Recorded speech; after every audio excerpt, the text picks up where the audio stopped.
কুকুরকে কষ্ট প্রদান করা কেমন? আসুন জেনে নিই হাদিসের আলোকে।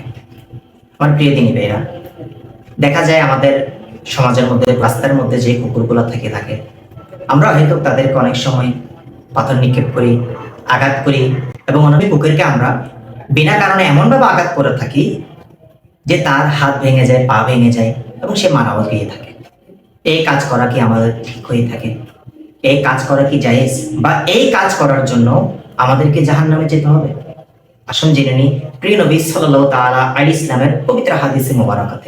আপনি যদি আমাদের চ্যানেলে নতুন হয়ে থাকেন, তাহলে এমন জ্ঞান গর্বমূলক উপকৃত ভিডিও পেতে সাবস্ক্রাইব করে নোটিফিকেশন বেলটি অন করে দিন।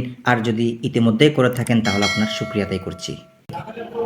সহিহ বুখারীর প্রসিদ্ধ হাদিস, যার মূলভাব হচ্ছে, একদা বনী ইসরায়েলের এক নারী কোথাও হেঁটে যাচ্ছিল, তখন দেখতে পেল যে একটি রাস্তার কুকুর, অসহায় কুকুর, পানির পিপাসায় মাটি চাটছিল, এবং কি খরা পড়ার কারণে, অর্থাৎ বৃষ্টি না হওয়ার কারণে দীর্ঘদিন ধরে রোদের তাপে গরমে মাটি পর্যন্ত ফেটে গিয়েছে, পানি পর্যন্ত নিয়ে এক ফোঁটা। তখন ওই দেহ ব্যবসায়ী নারী তার পায়ের মোজা খুলে পাশের এক কুয়া থেকে গিয়ে ওই মোজা দিয়ে কুকুরের জন্য পানি আনলেন।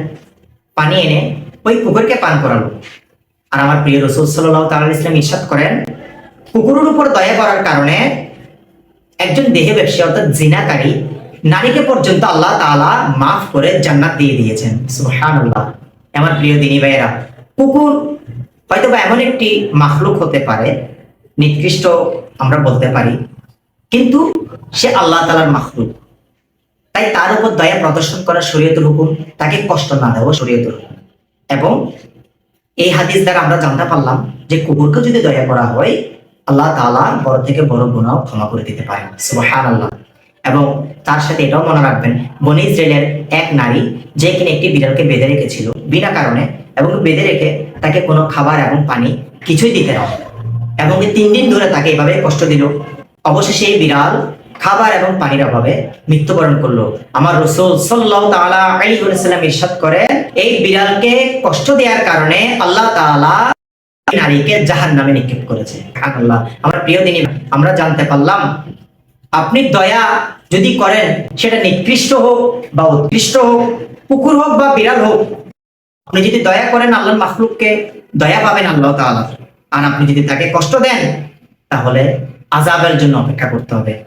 আল্লাহ তাআলা আমাদেরকে এই সমস্ত গুনাহ থেকে হেফাজতে থাকার তৌফিক দান করুক।